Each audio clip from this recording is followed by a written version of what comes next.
하나님의 말씀은 사도행전 10장 24절로부터 마지막 48절까지의 말씀을 교독을 합니다.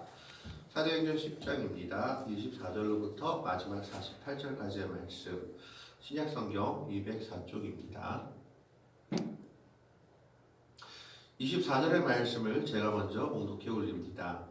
이튿날 가이사랴에 들어가니 고넬료가 그의 친척과 가까운 친구들을 모아 기다리더니 마침 베드로가 들어올 때 고넬료가 발 앞에 엎드려 절하니 베드로가 일으켜 이르되 일어나라 나도 사람이라 하고 더불어 말하며 베드로가 여러 사람이 모인 것을 보고 이르되 유대인으로서 이방인과 교제하며 가까이 하는 것이 위법인 줄은 너희도 알거니와 하나님께서 내게 지시하사 아무도 속되다 하거나 깨끗하지 않다 하지 말라 하시기로 그를 사용하지 않으라고 하더라.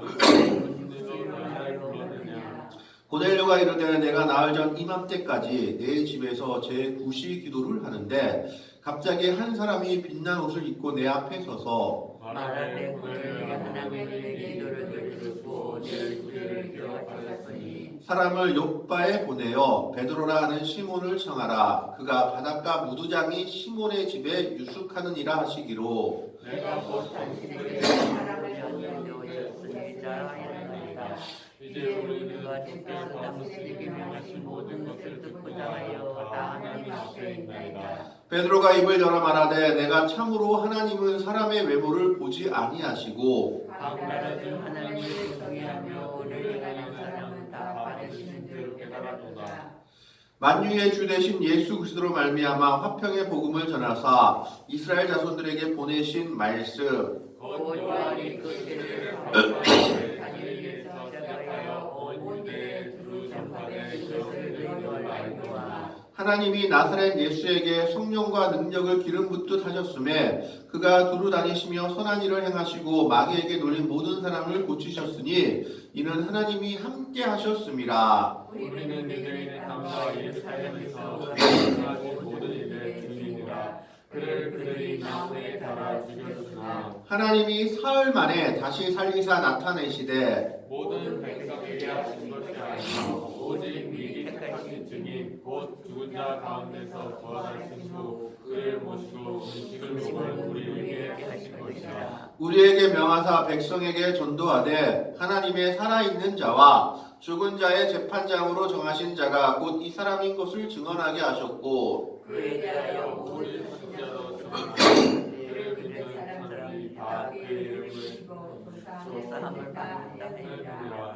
베드로가 이 말을 할 때에 성령이 말씀 듣는 모든 사람에게 내려오시니 베드로와 함께 온 할례받은 신자들이 이방인들에게도 성령 부어주심으로 말미암아 놀라니 이는 방언을 말하며 하나님 높임을 들음이러라. 이에 베드로가 이르되 이 사람들이 우리와 같이 성령을 받았으니 누가 능히 물로 세례를 부를 그만이요 하고 48절 같이 읽습니다. 명하여 예수 그리스도의 이름으로 세례를 베풀라 하니라. 그들이 베드로에게 며칠 더 머물기를 청하니라. 아멘.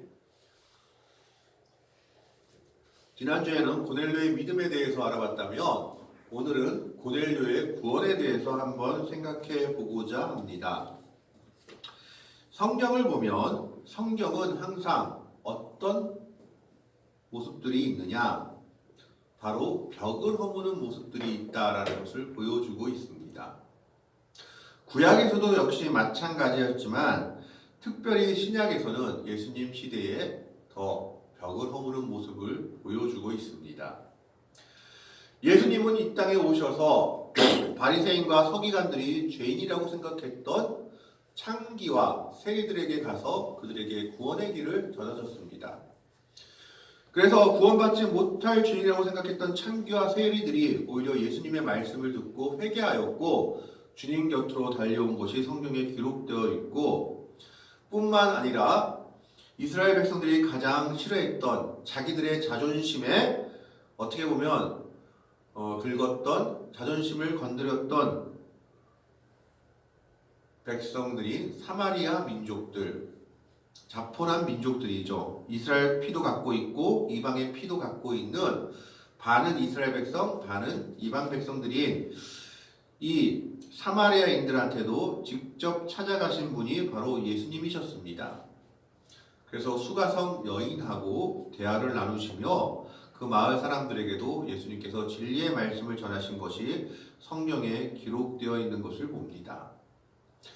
그러나 오히려 믿음을 잘 지킨다고 생각했던 서기관과 바리새인들, 제사장들은 그들의 외식하는 믿음에 대해서 예수님께 한없이 질타받기도 하였죠. 비판만 하고 자신은 하지도 않고 남들을 오히려 믿음 가운데서 떨어지게 하는 그들의 행태에 예수님은 분노하셨던 것을 성경은 기록하고 있습니다. 그리고 신약으로 와서 역시 또 이제 사도행전의 시대에 벽이 허무는 것들이 바로 사도행전 여러 군데에서 기록되어 있는 것을 보게 됩니다. 첫 번째로 벽을 허문 것이 바로 이방인과 즉 이방인 과부였던 헬라파 과부와 유대파 과부들의 대립에서 그들은 헬라파 과부들의 손을 들어줬습니다. 왜냐하면 헬라파 과부들이 우리가 구제에 빠졌다라고 원망했을 때 그러면 이 구제를 잘 하도록 집사를 세우자라고 해서 7집사를 세웠는데 그 7집사의 이름을 보면 그 7집사가 모두 헬라파 사람들을 세웠기 때문입니다. 그런 차별을 없애버렸고 또 8장에 보면 빌립, 전도자 빌립이 사마리아 성에 가서 다시 예수님에 대해서 전했을 때 그 사마리아 성, 이스라엘 백성들이 정말 취급도 안 하는 사마리아 성에 복음의 역사가 일어나며 베드로와 요한이 거기에 파견된 것을 성경은 말하고 있습니다. 그리고 나서 사도행전 10장에서 무엇이 나타나느냐? 바로 고넬료라는 이방인 로마 백부장이 나타납니다. 그는 로마 본토 사람이었죠. 이탈리아 부대의 백부장이었는데 우리말로 하면 이 당시 중대장 정도 되는 지위를 가지고 있는 사람입니다. 그런데 오늘 말씀을 보면 베드로가 뭐라고 얘기합니까? 28절에 이르되 유대인으로서 이방인과 교제하며 가까이 하는 것이 위법인 줄은 너희도 알거니와 하나님께서 내게 질시하사 아무도 속되다 하거나 깨끗하지 않다 하지 말라 하시기로. 초창기 그리스도교는요 세상을 대상으로 이방인들한테 복음을 전한 게 아니었습니다. 초창기 그리스도교는 어떤 생각을 했느냐? 유대교에서 예언한 메시아가 바로 예수님이다. 그래서 이 예수님이라는 것을 유대인들에게 알려야겠다라고 해서 복음도 유대인들한테만 전했습니다. 그래서 초창기 그리스도교는 유대교와 별로 차이가 없습니다. 뭐 서로 의견 차이는 있을지 몰라도 초창기 그리스도교, 초창기 사도들은요 사도 바울 이전까지는 누구한테만 전도했느냐? 유대인들한테만 전도한 거예요. 왜? 유대교에서 말한 메시아가 예수라는 것을 유대인들이 알아야 한다라고 생각해서 유대인들한테만 전도한 겁니다. 이것을 이방인들한테 전한다는 것은 초창기 교회에서도 뭐라고 되어 있는 겁니까? 위법한 일이다라고 생각하는 겁니다. 왜냐하면 이 당시 유대인들의 생각에는 이방인들은 지옥에 떨어져야 될 사람들이었고 오로지 하나님을 제대로 아는 유대인들만 구원받는다는 믿음이 있었습니다. 그렇기 때문에 유대인들은 이방인들과 같이 식사할 수도 없었고 유대인들은 이방인들과 같이 어울릴 수도 없었습니다. 왜냐하면 그들과 같이 어울리며 식사하며 그것만 가지고도 자기들이 부정해진다고 믿기 때문이었습니다. 그래서 예수님 당시 예수님을 팔아넘긴 가야바와 대제사장 무리들에게 어떤 말씀이 있냐 하면 왜 빨리 예수님을 처리하라고 했냐? 유월절을 정결하게 지키려고 그랬다라고 기록되어 있죠. 이방인들하고 계속 어울리다 보면 유월절을 정결하게 지킬 수 없었기 때문에 빨리빨리 처리하고 이방인 관저에서 나와서 이제 자기들은 유월절을 지키고자 그랬다라는 겁니다. 그런 만큼 이 당시 초대 교회는 예수님을 이방인한테 전한다는 것은 아무도 생각하지 못했고 이것은 하지 말아야 할 일이라고 생각했던 겁니다. 그래서 베드로는 28절에 보면 유대인으로서 이방인과 교제하며 가까이 하는 것이 위법인 줄은 너희도 알거니와. 이게 하면 안 되는 일이다라는 거예요. 그래서 사도행전 나중에 15장에 보면은요, 예루살렘 교회의 사람들이 이걸 가지고 베드로를 힐난합니다. 너 왜 이방인한테 예수를 전했냐고. 초대교회는 이방인한테 예수를 전하면 안 됐던 겁니다. 베드로도 역시 그런 생각을 가지고 있었던 사람이었죠. 그런데 그 생각을 깨뜨린 게 바로 하나님께 보여주신 환상이었습니다. 지난주에 보면 하나님께서 어떤 환상을 보여주었냐 하면 11절, 12절에 보면 이런 내용이 나옵니다. 10장 11절, 12절에 보면 넘겨주세요. 10장 11절, 12절에 보면 이런 내용이 나옵니다. 자, 하늘이 열리며 한 그릇이 내려오는 것을 보니 큰 보자기 같고 네 기를 메어 땅에 들이었더라. 근데 그 보자기에 뭐가 쓰였느냐? 그 안에는 땅에 있는 각종 네 발 가진 짐승과 기는 것과 공중에 나는 것들이 있더라. 이게 율법적으로 보면 먹을 수 있는 것일까요? 없는 것일까요? 없는 것. 섞여 있어요. 여기 보시면 알겠지만 13절에 또 소리가 있으되 베드로야 일어나 잡아먹으라 하거늘 베드로가 이르되 주여 그럴 수 없나이다. 속되고 깨끗하지 아니한 것을 내가 결코 먹지 아니하였나이다 하는데 네발간지 짐승이 뭐가 있는지 모르겠습니다. 근데 네발간지 짐승 중에서 대색이 많은 동물, 발굽이 갈라져 있는 것은 먹을 수 있었습니다. 근데 대색임이나 발굽 갈라지지 않으면 둘 중에 하나도 없으면 먹을 수 없었던 질문이에요. 그래서 부정한 짐승이었죠. 돼지 같은 거였어요. 두 번째는 뭐가 있었다고 합니까? 기는 것들이 있었다 했죠. 기는 것은 그 어떤 것도 먹을 수 없었습니다. 땅에 기는 어떤 것도 먹을 수 없는 음식이었죠. 그냥 섞여 있었죠. 그 다음에 뭐가 있었냐면 공중에 나는 것이 있었습니다. 공중에 나는 것도 먹을 수 있는 것이 있고 없는 것이 있었습니다. 공중에 나는 것 중에서 박쥐라든가 아니면 까마귀 같이 사체를 먹는 부정한 새들은 먹으면 안 됐고 깨끗한 것들, 그런 것들은 먹어도 됐죠. 그래서 어떻게 보면 혼합되어 있었다라고 볼 수 있죠. 그런데 이미 혼합되어 있었기 때문에 이건 부정한 겁니다. 그래서 베드로는 이거 먹을 수 없는 겁니다. 율법적으로 먹으면 안 됩니다 라고 얘기한 거죠. 그래서 14절에 베드로가 이르되 주여 그럴 수 없나이다. 속되고 깨끗하지 아니한 것을 내가 결코 먹지 아니하였나이다. 이렇게 거절하니까 하나님께서 세 번이나 뭐라고 얘기했냐 하면 하나님께서 깨끗하신 것을 내가 속되다 하지 말라 하니라. 사람의 판단으로 내가 지금 깨끗하고 거룩한 것과 그렇지 않은 것을 판단할 수 없다라고 얘기하고 있는 겁니다. 아마 이 환상이 없었으면 베드로는 이방인이었던 고넬료한테 찾아가지 않았을 겁니다. 오늘 말씀에서도 보다시피 유대인이 이방인한테 찾아가는 건 그 당시 상당히 위험한 일이었습니다. 법을 어기는 일이었죠. 율법을 어기는 일이었습니다. 그래서 나중에 사도행전 15장 예루살렘 회의에서도 베드로가 공격받습니다. 너 왜 이방인한테 가서 이방인한테 세라이를 줬느냐. 초대교회에서조차 그런 모습이었다라는 거죠. 그러나 하나님은 그 벽을 허무셨습니다. 그 벽을 허무시고 세리와 죄인들에게 간 예수님, 그리고 사마리아에게 간 예수님께서 이제 사도행전 시대를 통해서 베드로에게 이방인도 구원의 대열에 동참할 수 있다는 것을 말하고 있는 겁니다. 기독교는 벽을 허무는 종교입니다. 인습과 간습과 우리들의 편견에 사로잡혀서 생겼던 벽을 허무는 것이 바로 기독교입니다. 그런데 오늘날 우리 기독교는 때로는 우리의 아집과 고집으로 또 다른 벽을 만들고 있는 것이 아닌지 한번 돌아볼 필요가 있습니다. 초대교회의 오히려 기독교들은 인습과 간습과 잘못된 생각으로 인해 생겼던 벽들을 허무는 종교가 기독교였던 것을 보게 됩니다. 그래서 하나님께서는 베드로에게 뭘 얘기하시느냐? 하나님이 깨끗하게 하신 것은 사람이 말할 수 없다라는 겁니다. 사람의 율법으로 얘기할 수 없다라고 환상을 통해서 말하고 있죠. 그러면서 하나님께서 베드로의 마음을 약간 누그러뜨리기 위해서 베드로를 욥바에서 누구의 집에 머물게 했느냐? 앞에 말씀에도 있고 32절 말씀에도 있죠.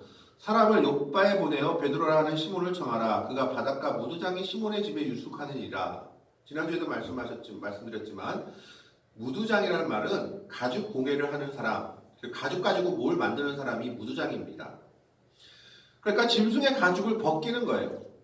우리 말로 말하면 옛날 백정 같은 사람입니다. 가장 천한 계급이에요. 짐승의 가죽을 벗기니까 뭐가 묻을까요? 피가 묻죠. 피를 먹지 말라, 피째 먹지 말라 율법에 반하는 어떤 사람들입니다. 근데 그 사람 집에 머무는 것을 통해서 베드로가 조금씩 마음이 열려가고 있는 것이 아닌가 하는 것을 유추해 볼 수 있게 합니다. 바로 그랬을 때 하나님께서 고넬료를 통해서 천사를 불러서 고넬료에게 베드로를 청하라고 명령하시고, 베드로는 환상을 본 후에 하나님의 말씀을 깨닫고 그 말씀에 순종하여 바로 고넬료의 집으로 갑니다. 방금 말씀드린 것처럼 그것은 아주 위험한 일이요, 위법한 일입니다. 법을 어기는 일이었음에도 불구하고 베드로는 하나님의 말씀이 더 먼저다라는 것을 기억했던 겁니다. 그래서 하나님의 말씀에 순종하여 고넬료의 집으로 갑니다. 그런데 재미있는 것은 고넬료의 모습입니다. 24절의 모습을 보십시오. 이튿날 가이사랴에 들어가니 고넬료가 그의 친척과 가까운 친구들을 모아 기다리더니, 솔직히 베드로가 올지 안 올지 모르는 상황입니다. 근데 그는 천사를 통해서 그 말씀을 들은 후에 확신했던 거죠. 하나님께서 오게 하시겠지. 그래서 그는 순종하는 마음으로 누구요? 고넬료 가족뿐만 아니라 친척과 가까운 친구까지 모아서 베드로를 기다리고 있습니다. 고넬료가 얼만큼 하나님의 말씀을 믿고 순종하는 자인지를 보여주고 있죠.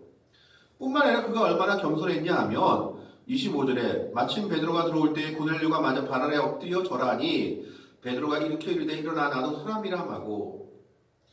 여러분 생각해 보십시오. 정복자의 중대장 정도 되는 사람이 조그만 시골 사람 한 명이 들어오는데 그 사람 앞에 절하는 거예요.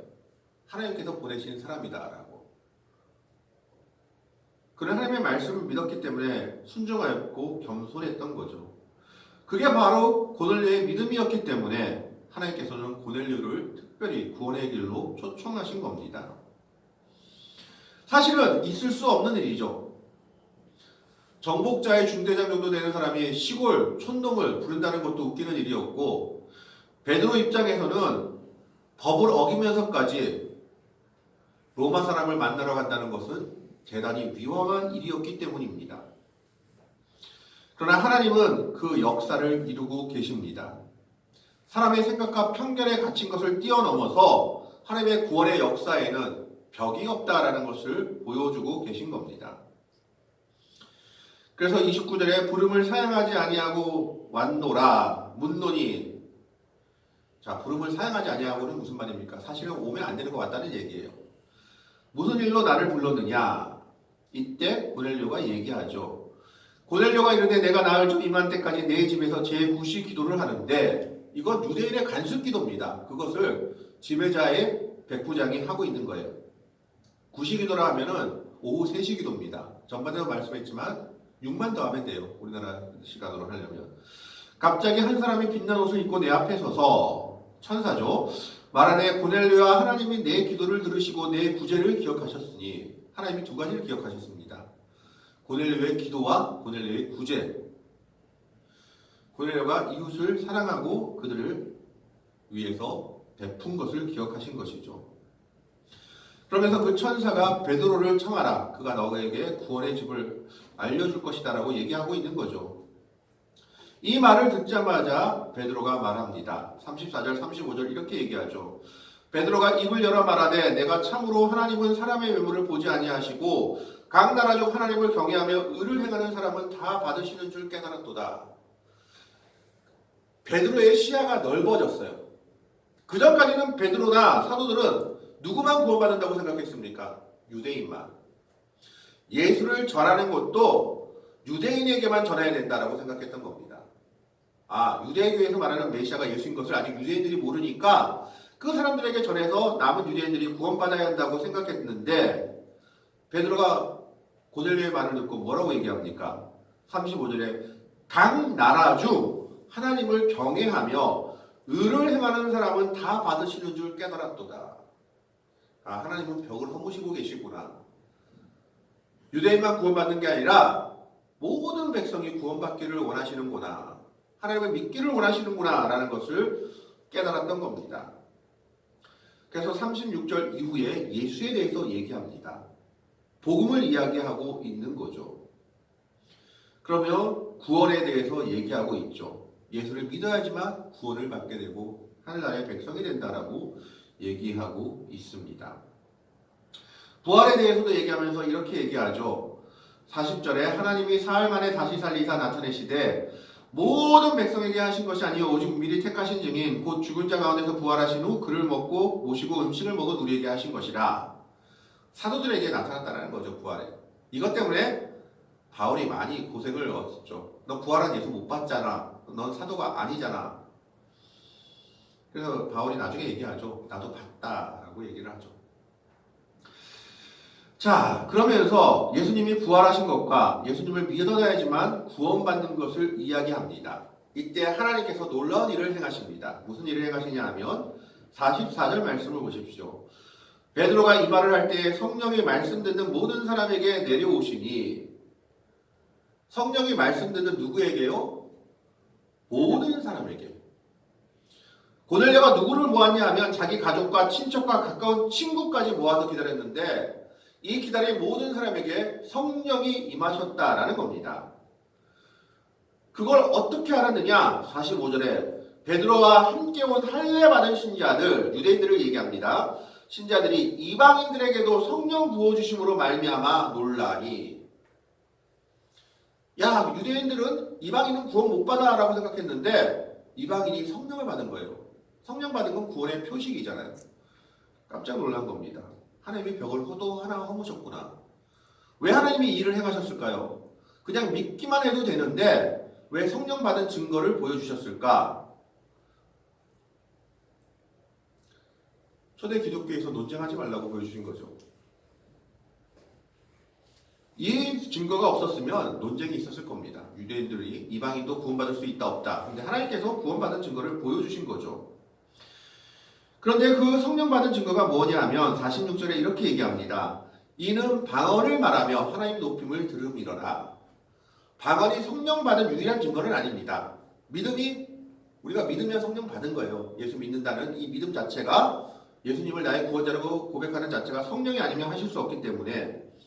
그런데 이 초대교회에서는 하나님께서 놀라운 이적을 외적 증거로 보여준 게 방언이었습니다.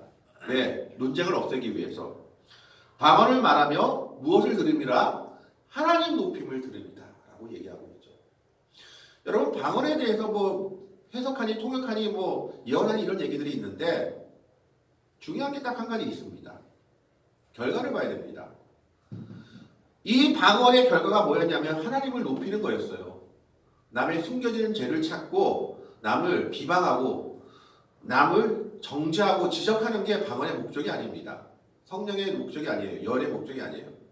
하나님께서 주신 성령의 은사는 딱 한 가지로 귀결됩니다. 하나님을 높이는 겁니다. 방언을 말하며 하나님 높임을 들음이라. 그래서 하나님의 은사에 대한 판단의 기준점 뭐냐? 이 은사가 하나님을 높이는 거냐? 아니냐는 거죠. 그래서 방언을 말하며 하나님의 높임을 듣는 것을 보고 베드로와 함께 온 할례 받은 모든 신자들이 이렇게 인정을 합니다. 47절을 보시겠습니다. 이에 베드로가 이르되 이 사람들이 우리와 같이 유대인과 같이 성령을 받았으니 누가 능히 물로 세례받음을 금하리요 하고. 성령 세례 받은 사람들한테 물로 세례 받은 거 금할 수가 있을까요? 없을까요? 없죠. 물로 세례는 어떻게 보면 사람의 규례인데, 그래서 예수 그리스도의 이름으로 그들에게 세례를 베풀며 고넬료가 이방 구원의 첫 가정이 되는 역사를 보여주고 있습니다. 하나님은 고넬료를 통해서 구원의 벽을 허무신 것입니다. 그 전까지만 해도 베드로와 초대 사도들은 이방인들은 예수 믿어도 구원 못 받는다라고 생각했던 거죠. 예수를 전할 필요도 없다라고 생각했던 겁니다. 그런데 고넬료의 믿음을 통해서 하나님께서 베드로를 초청하게 하시고 베드로가 고넬료의 간증을 듣고 나서 깨닫게 됩니다. 하나님은 이방인이라 할지라도 하나님을 경외하는 자는 다 구원하고자 하시는구나. 그러면서 복음을 전하는데 복음을 전할 때 하나님께서 증거를 하나 더 주시죠. 복음을 듣는 모든 사람들이 방언하며 하나님을 높이는 성령 받음을 증거로 보여주신 겁니다. 그러자 베드로가 결론 내리죠. 물로 세례를 주는 것도 합당하다. 왜? 하나님께서 성령을 줬는데 물로 세례를 주는 것을 누가 맡겠느냐라고 말하고 있는 겁니다. 하나님은 벽을 허무시는 분이십니다. 그 벽은 누구를 통해서 허물고 계시냐? 믿음의 사람들을 통해서, 교회를 통해서 허물고 계신 것을 보게 됩니다. 사람의 관습과 사람의 아집과 고집으로 인해서 생긴 벽들을 허물며 모든 사람이 주의 은혜 가운데 가까이 나오며 구원받기를 원하는 것을 오늘 성령을 통해서 말씀하고 계십니다.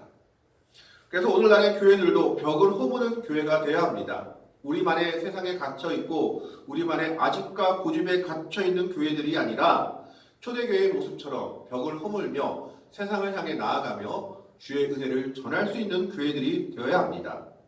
베드로처럼 위법이지만 그 법보다 더 높이 있는 것이 하나님의 법인 줄 깨닫고 고넬료에게 다가갈 수 있는 용기가 필요한 겁니다. 그러한 법을 허무는 그 그리스도인들의 모습, 교회의 모습이 세상을 변화시킨 겁니다. 그리고 그들은 세계로 예수 그리스도의 복음을 전파할 첫 전초 기지가 된 것을 보게 됩니다. 이 고넬료의 가정과 그 친구들과 그 친척들이 많은 이방인들에게 얼마나 더 예수를 전했을까요? 이 하나의 벽의 허물어짐으로 인해서 이방 성교의 역사가 시작된 겁니다. 오늘 우리는 이들의 모습을 통해서 우리들도 또한 그리스도 안에서 벽을 허무는 사람들이 될 수 있기를 바랍니다. 그리스도 안에서 정말 하나님의 뜻에 순종하며 나아갈 때 하나님께서는 우리 앞에 놓인 벽들을 믿음 가운데 허물 수 있게 하실 겁니다. 인습의 벽, 관습의 벽, 세상의 아집의 벽을 우리는 믿음으로 허물며 주의 영광을 나타내며 주의 복음을 전하며 살아가는 사람들이 되어야 할 겁니다. 베드로와 고넬료가 그 천문을 열었듯이 우리 또한 그 믿음의 길을 걸어갈 때 하나님께서는 그러한 믿음을 가진 믿음의 백성들을 통해서 이 세상의 벽을 허무시며 또한 이 세상을 온전히 빛의 나라로 바꿀 수 있는 그러한 믿음의 역사들을 허락해 주실 것으로 우리는 확신하며 나아가야 합니다. 오늘 베드로와 고넬료가 하나님의 말씀에 순종하여 벽을 허물며 새로운 역사를 일으켰던 것처럼 오늘 예배를 드리는 우리들 모두가 하나님의 말씀을 기억하며 말씀 가운데 살아가며 말씀에 순종함으로 말미암아 세상의 벽을 허물며 주님의 빛을 나타내는 귀하고 복된 성도들이 되시기를 주님의 이름으로 간절히 축원합니다. 기도하겠습니다. 하나님, 오늘은 고넬료의 구원을 봅니다. 모든 것들이 이루어질 수 없는 일이었음에도 불구하고 하나님께서 환상을 통해서 베드로의 마음을 돌이키게 하시며 베드로는 그 환상을 보고 난 후에 위법한 일이었음에도 불구하고 고넬료의 초청에 응하였고 고넬료는 그가 정복자의 중대장이었음에도 불구하고 베드로에게 엎드려 경배하며 말씀을 경청함으로 말미암아 구원의 은혜를 받게 되며 성령의 은사를 받으며 성령의 은혜를 받게 되는 것을 보게 됩니다. 우리가 이와 같은 믿음을 가지고 나아가는 주의 백성들을 되게 하여 주옵소서. 세상의 벽을 허물 수 있게 하시고 오로지 주님의 은혜 가운데 믿음 가운데 살아감으로 말미암아 하나님의 빛을 주님의 빛을 이 세상에 나타내며 빛과 소금으로 살아갈 수 있는 믿음의 백성들 되게 하여 주옵소서. 주의 은혜 가운데 주의 능력받아 벽을 허무는 자들이 되기를 바라오며 감사하며 우리를 사랑으로 구원하여 주신 우리 구주 예수 그리스도의 이름으로 간절히 기도하옵나이다. 아멘.